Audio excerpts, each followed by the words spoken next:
My cousin tried to take my autistic son away. After humiliating him at her wedding, a cousin calls CPS in retaliation, trying to remove the child from his father's custody. I don't go to weddings often, not because I'm not invited, but because I got a boy, Mikey, who sees the world a little different than most. He's got autism, the kind that makes bright lights too bright and loud sounds feel like earthquakes. He's 7, sweet as honey, curious as a raccoon, and happier than most folks I know, especially when he's around people he loves. So when I got that ivory envelope in the mail from my cousin Vanessa, I hesitated. It was her wedding. Big, fancy ordeal, judging by the wax seal and cursive that looked like it was written by angels. But the moment I read the RSVP card, my heart sunk. Children discouraged. No exceptions. It wasn't even handwritten. It was printed, like it was aimed at me personally. But Mikey was standing there. He saw the envelope, saw the excitement on my face before I masked it. "Wedding, Daddy?" he asked, eyes wide. "Like the ones on TV?" I wanted to say no. I wanted to shield him from what I already knew this was going to be. But he was bouncing on his heels, clapping, grinning. "Can I come? Can I wear my blue tie?" I nodded. Against every instinct, I nodded. "Course you can, buddy." We went to the rehearsal dinner first. It was supposed to be just family, low-key. I prepped Mikey for days. Don't talk during the ceremony. Keep your hands to yourself. Remember, quiet hands, quiet mouth. And he did amazing.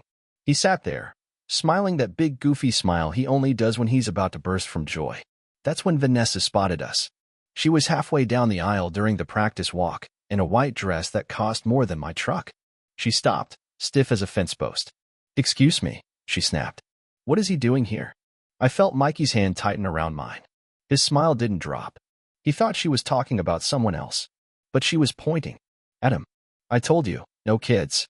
Especially not him." Silence dropped like a coffin lid. Her fiancé, Thomas, tried to calm her down, but it was too late. The whispers had started. A few folks looked uncomfortable, but most nodded along like she was speaking gospel. I didn't say a word. I didn't cause a scene. I just stood up, grabbed Mikey's bag, and walked out with him. He didn't cry. Not yet.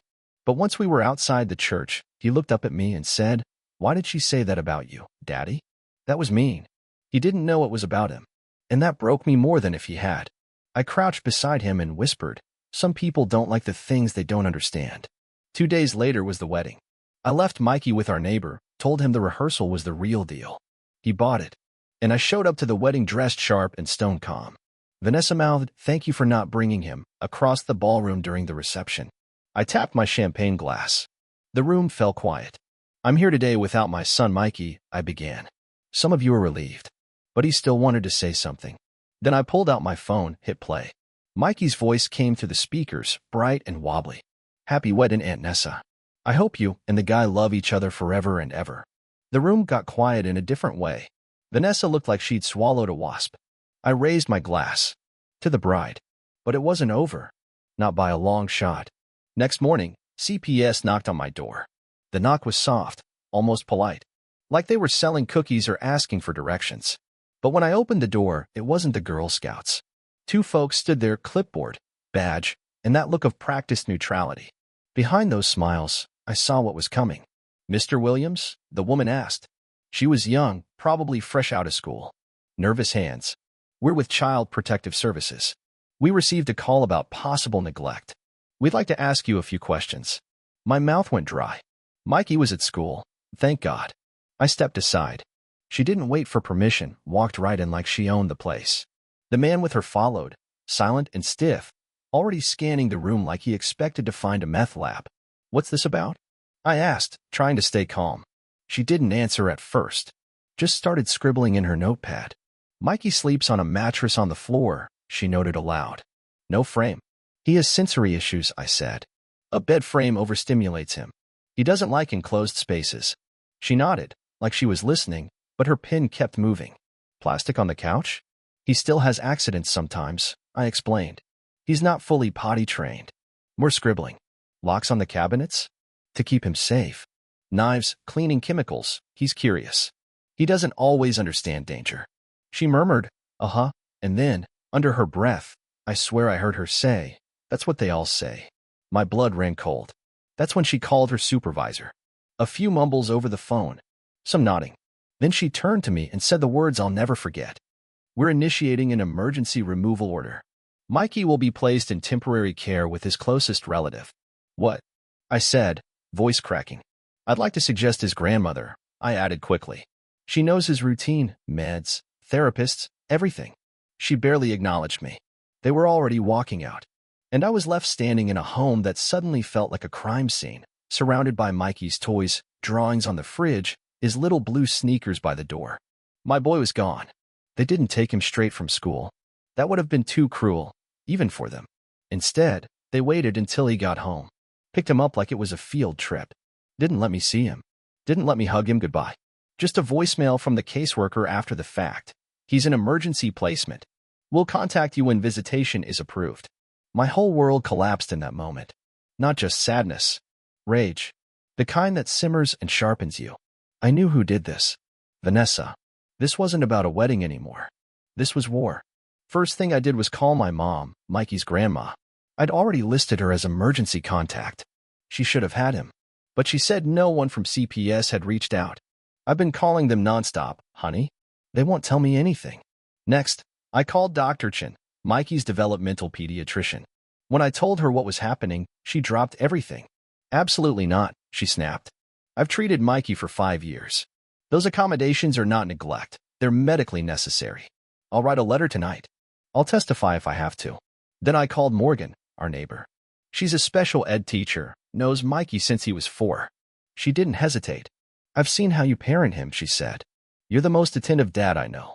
This is absurd. I'll write a statement and come to court if needed." That night, I didn't sleep. I sat on the floor of Mikey's room, surrounded by his toys and tiny socks and drawings of dinosaurs with rocket ships. I held one of his plushies, a blue octopus he called Squish, and stared at the ceiling. By morning, I had a mission. I gathered everything, his IEPs from school, medical notes, therapy logs, daily routines, even photos of us doing our bedtime routine. Then I went to see a lawyer named Elizabeth Reyes. She came recommended by a disability rights group. Her office was modest, but the moment I met her, I knew I was in the right hands. Sharp eyes. No-nonsense tone. "I've seen this before," she said as I poured out the story. "Retaliatory CPS reports are unfortunately common."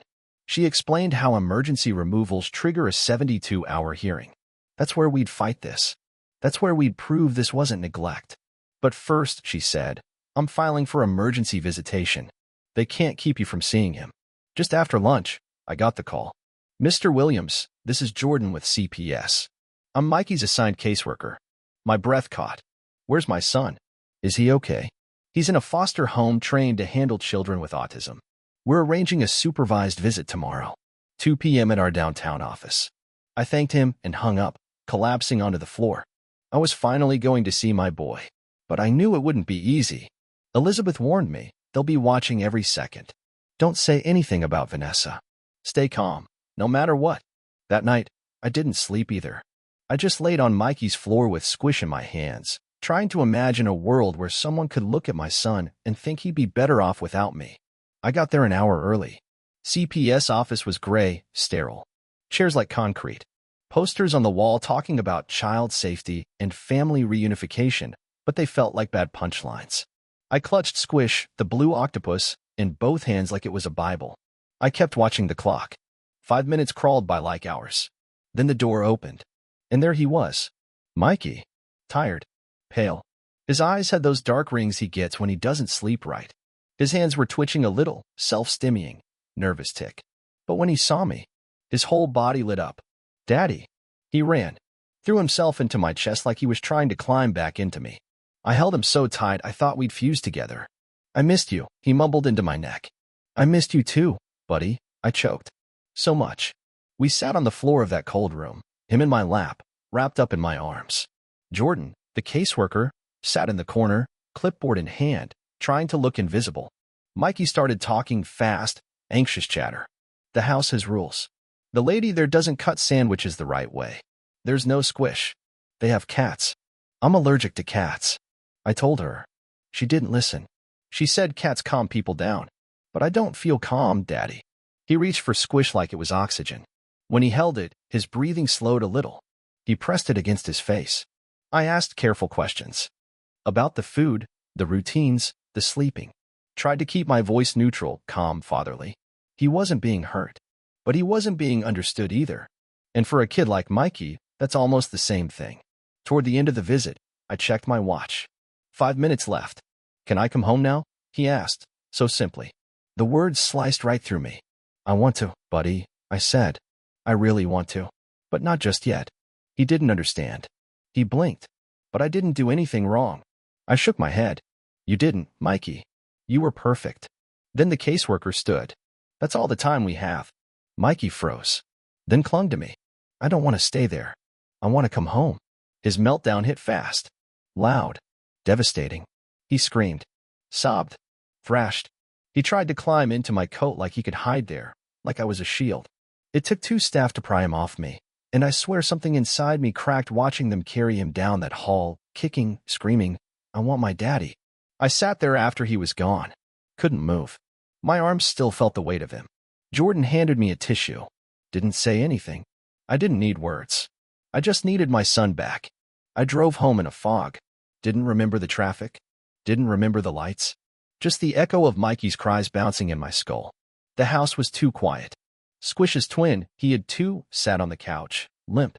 That little octopus saw more than most people ever would. I picked it up and stared at it like it might speak. Then I got to work. I wasn't sitting back anymore. I wasn't waiting for someone else to decide if I was fit to be a father. Vanessa wanted war? She just declared it. I started with Mikey's school. Principal Taylor remembered me. She pulled every record, every note from every parent-teacher meeting. Promised to write a letter. I've seen the way Mikey lights up when he sees you, she said. Any fool who thinks he's neglected hasn't spent 5 minutes with you too. Then I stopped by his therapy center. Miss Janice, his occupational therapist, nearly dropped her coffee when I told her what happened.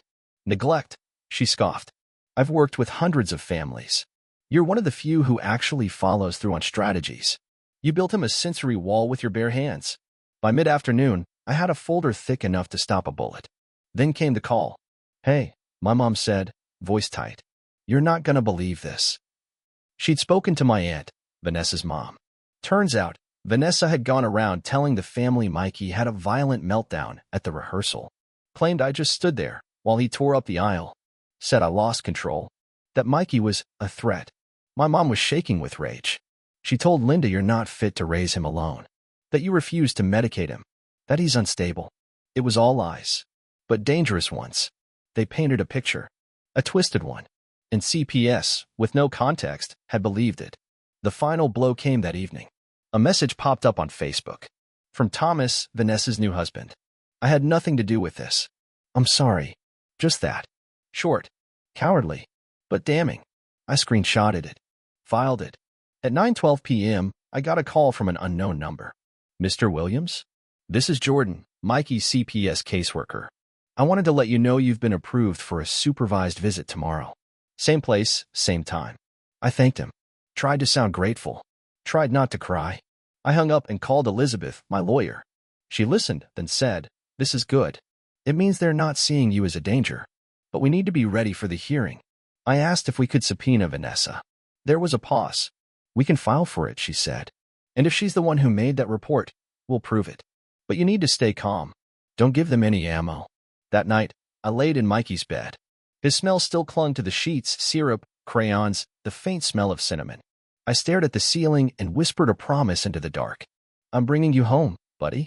And I swear, she's going to regret ever coming after us. The courtroom wasn't what I expected. No dramatic wood paneling. No thunderous gavel. Just a cramped space in a government building that smelled like copy toner and old coffee. I sat beside Elizabeth at a small table. Across from us sat the CPS attorney, a woman with a tight bun and tighter smile. Beside her, Jordan, the caseworker. No Vanessa. Not yet. Don't expect fireworks, Elizabeth whispered. This is just the emergency hearing. We don't need to win the war today, just keep Mikey safe. The judge entered. Mid-50s, glasses perched on his nose, tired eyes. He glanced over the paperwork. We're here regarding the emergency placement of Michael Williams, Jr., age 7. I see the father is present.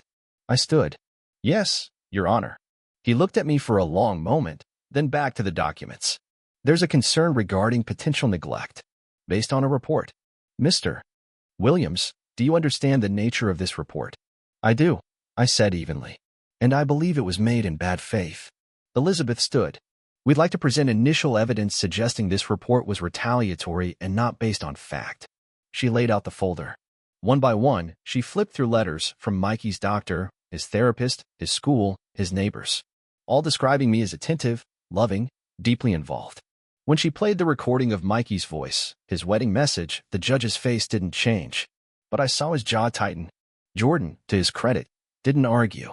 Just said, the home visit raised flags, Your Honor. But I do acknowledge that accommodations were present for known medical conditions.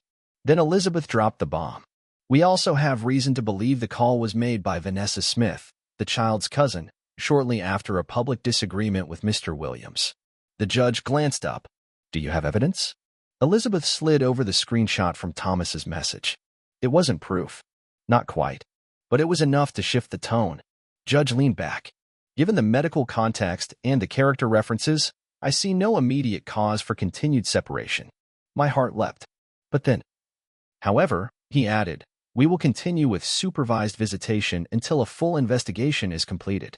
That includes home inspections, school interviews, and possibly testimony from the reporting party if we identify them. It wasn't the win I wanted, but it was a step.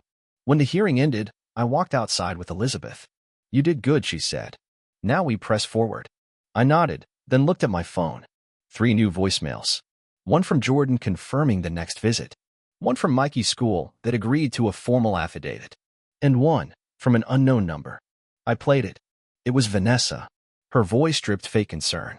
Hey, I heard you're dragging my name into court now? Listen, I didn't mean for this to get so serious. I just wanted what was best for Mikey. I thought maybe he'd be better off somewhere with a little more structure. Click. That was it. Thinly veiled. Passive-aggressive. But now she'd admitted it. Elizabeth replayed the voicemail twice before nodding. Now we've got her. By now I knew one thing for sure. Vanessa never thought I'd fight back. She thought I'd roll over. Apologize. Maybe disappear. Let Mikey get passed off like a problem she didn't want to see at family events. She didn't know me at all. The day after the hearing, Elizabeth filed a motion to request the identity of the CPS caller. And though they're usually confidential, false reports that result in court proceedings? Different story. While that brewed, I got busy with what I could control. I met with Mikey's teacher, Mr. Clark. He'd seen everything, good days, hard ones, and how I handled every meltdown, every tough morning, every quiet victory. He wrote a letter that made me cry. He thrives because his father works every day to meet him where he is. The idea of removing Mikey from his father is not only cruel, it's dangerous. Then we talked to the school counselor. Same thing. Michael Sr. shows up to every meeting. He's proactive. We've never had concerns. I added it all to the file. That night, I listened to Vanessa's voicemail again, over and over, with a little more structure. That sentence told me everything. This wasn't about Mikey. This was about control, punishment, because I embarrassed her, because I didn't beg for her approval, because I dared to show her guests what real joy looked like. She couldn't handle being upstaged by a 7-year-old's voice. Then I got a call from Thomas. Again. I need to talk to someone, he said, low and panicked. She's spiraling. She's saying things about lawyers now, about suing you for slander. I stayed quiet. She said she was going to file for custody. Said Mikey needs a mother figure. That did it. She's not even his blood, I snapped. She doesn't know how to tie his shoes. She doesn't know about his meds. She couldn't even spell his diagnosis if you gave her a pin. Thomas sighed. I know. I'm not on her side. She's unraveling. I paused, then asked the question I never wanted to ask. Do you think she'd hurt him? Long silence. No, not physically, but emotionally? I don't think she sees him as a person. That told me everything. Next morning, Elizabeth called. We got the report. It was Vanessa. No more guessing. No more tiptoeing. It was official now. And it meant we could subpoena her. Bring her into the next hearing. You sure you're ready for this? Elizabeth asked. I was ready the second she called him a disruption. I hung up and looked around my quiet, half-empty house. Then I got busy turning it into the kind of home no court could question. I cleaned every corner of that house like my boy was coming home tomorrow. Scrubbed the floors. Tightened cabinet locks. Labeled every bottle of meds, every backup chew toy, every weighted blanket and noise-canceling headphone set like I was building a case brick by brick. Because I was. CPS scheduled their follow-up visit for Thursday. It'd be unannounced, but I knew it was coming. I set Mikey's bedtime chart back on the fridge, reprinted his therapy log, put a new filter in the air purifier he needs to sleep. I even fixed the loose hinge on the cabinet door under the sink that had nothing in it but a bottle of Dawn and a sponge. No more excuses. No margin for doubt. That night, I stood in Mikey's room and just listened. Silence. Too much silence. It wasn't right. He always talks in his sleep. Sometimes full sentences. One time he even recited the names of every dinosaur in the land before time. No? Nothing. So I recorded a message. Just my voice. Soft. Hey buddy, Daddy's getting everything ready. I'm bringing you home. It's just taking a little longer than we thought, okay? I played it every night before I slept. Not for him. He couldn't hear it. For me. To remind myself why I had to keep fighting when my body screamed to shut down. Then Thursday came. 10:43 a.m., a knock. It was Jordan and a new inspector. Older woman this time. Experienced. Eyes that had seen both horrors and redemption. I let them in. No hesitation. She walked through the house slow. Methodical. Tapped the walls. Checked the kitchen. Asked questions that mattered. Does Mikey react to fluorescent light? Yes. That's why we only use warm LEDs. Does he eat in a specific seat? Always the red chair. Texture preference. What happens when he has a meltdown? I showed her the calm down corner. Beanbag, fidget box, visual aid cards. Jordan stood silent most of the time. Just watched. At the end, she nodded once. This looks like a home built for understanding, she said. I swallowed a breath. It is. They left without saying what would happen next. But I saw it. Respect. 2 hours later, Elizabeth called. Her voice was different. Steady. Encouraged. They're shifting, she said. We've got momentum now. I want Vanessa on the stand. I paused. Do you think she'll crack? Elizabeth didn't hesitate. She already is. The courthouse felt colder this time. Not because of the weather, just the tension in the air. Vanessa was already inside when I walked in with Elizabeth. She sat at the far end of the room in a high-collared blouse and blazer like she was auditioning for a Hallmark movie. Her eyes met mine for a second. No smile. Just that fake calm she wears when she knows she's cornered. The judge came in, flipped through his files. Today's hearing is to examine the basis of the emergency removal and determine whether permanent custody should remain with the father. Vanessa shifted. Elizabeth didn't. The first half was straightforward, testimony from Dr. Chen, who explained Mikey's accommodations.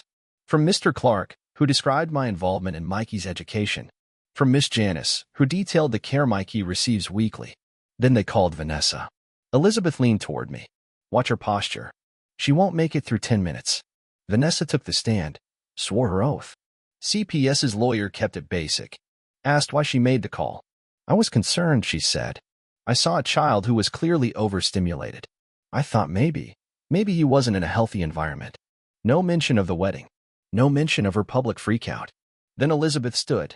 Miss Smith, she began, tone smooth, you said you were concerned about Mikey's well-being. Did you ever spend time with Mikey one-on-one? I've seen him at family events. Did you ever babysit him? No. Attend his therapy sessions? No. Do you know what medications he takes? She shifted. Not exactly. Do you know what overstimulation looks like for a child on the spectrum? Silence. Elizabeth nodded. So your entire concern, your justification for calling Child Protective Services was based on a single event? One where you yelled at the child, in public, during your own rehearsal? Vanessa's face froze. I didn't yell at him. I was upset with. Elizabeth cut her off, holding up a printed transcript. This is your voicemail, left for my client 2 days after CPS removed his son. May I read it aloud? The judge allowed it. Elizabeth read the whole thing. Thought maybe he'd be better off somewhere with a little more structure. She let the silence hang. Miss Smith, are you a licensed therapist? Pediatrician? Social worker? No, Vanessa whispered. Have you ever lived with a child who has autism? No. Then what exactly made you think you were qualified to determine whether Mikey was in danger? Vanessa's voice rose an octave. Because someone had to do something. He's not normal. The room went silent. Elizabeth blinked, then looked at the judge. No further questions. Vanessa was trembling. The judge leaned back in his chair, looked right at her. Thank you, Miss Smith. You may step down. She did, fast and shaky. And in that moment, I saw something rare. She realized she'd lost. The judge didn't speak right away. He shuffled papers, removed his glasses, pinched the bridge of his nose like he was trying to stop a headache before it hit full force. Then he looked at me. "Mr. Williams," he said, "I've reviewed the evidence, the documentation, and I've listened to every witness. Your devotion to your son is evident. Your home is not only safe, it is tailored for his specific needs. That is not neglect. That is love." I didn't breathe. The judge turned toward the CPS attorney. "Based on the record, I am terminating the emergency removal. Effective immediately, custody is returned to the father." The words didn't land all at once. It felt like someone had pulled a cork out of my chest. I exhaled so hard my whole body slumped.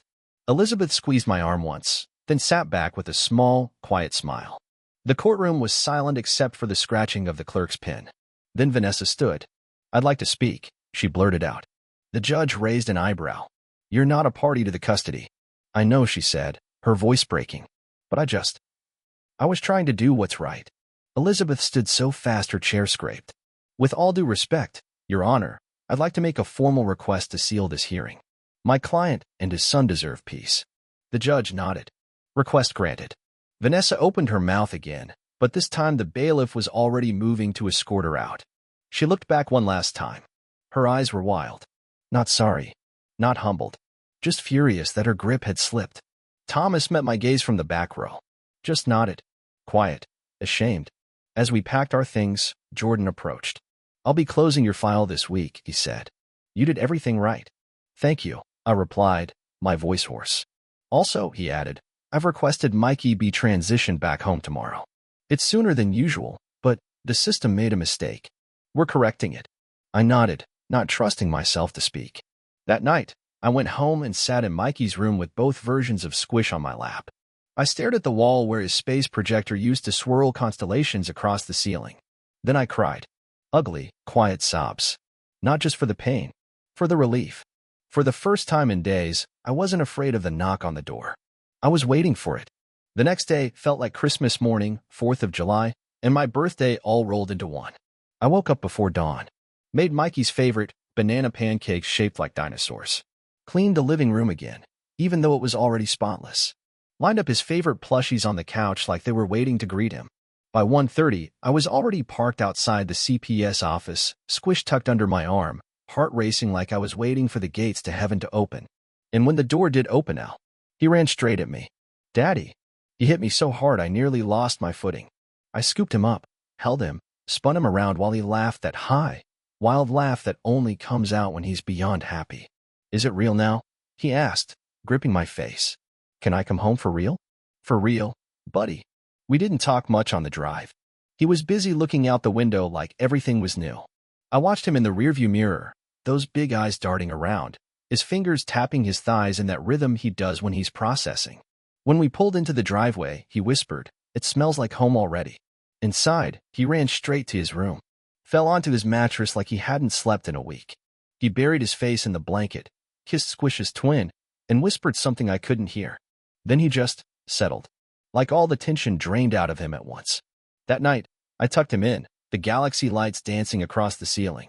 He asked for 2 bedtime stories, both about rocket dinosaurs. Halfway through the second, he interrupted me. "Vanessa's mean." I paused. He hadn't said her name since the rehearsal. "Yeah," I said softly. "She is. She said I don't belong at weddings. But I do. I was good. You told me so." I leaned in. "You were perfect. Always are." He smiled. "Next time, I'll wear a red tie." "It's lucky." Then he rolled over and fell asleep with Squish under his arm and his legs tangled in the blanket like they'd never left. I sat there for a long time, just watching him breathe. The next morning, I posted a photo, just his hand in mine, holding Squish between us. No caption, but the message was loud and clear. He's home, where he belongs. 3 weeks later, the dust had mostly settled. Mikey was back in school, back in therapy, back to building rocket ships out of cereal boxes and asking me if dinosaurs liked grilled cheese. But I hadn't forgotten, and I hadn't forgiven. The day I got the letter from CPS officially closing our case, I framed it. Hung it right next to Mikey's first drawing of me, stick arms, giant head, heart on my chest. Seemed fitting. But Vanessa? She was unraveling. Word got out fast. Weddings invite stories, and our family had plenty to tell. Turns out, I wasn't the only one she burned over the years. Just the only one who pushed back. The fallout started slow. Her social media turned quiet. The glowing captions gave way to passive-aggressive reposts. Then whispers from mutuals, her job had heard about the false CPS report. HR was involved. Thomas left. Quietly, no drama. Just a moving truck one Saturday and a thanks for the memories message on Facebook. He reached out once more, said Mikey's voicemail at the wedding stuck with him more than anything. Maybe you raised more than just a son, he wrote. Maybe you raised a better man than I'll ever be. I didn't respond. Some things don't need answering. Vanessa tried one more move.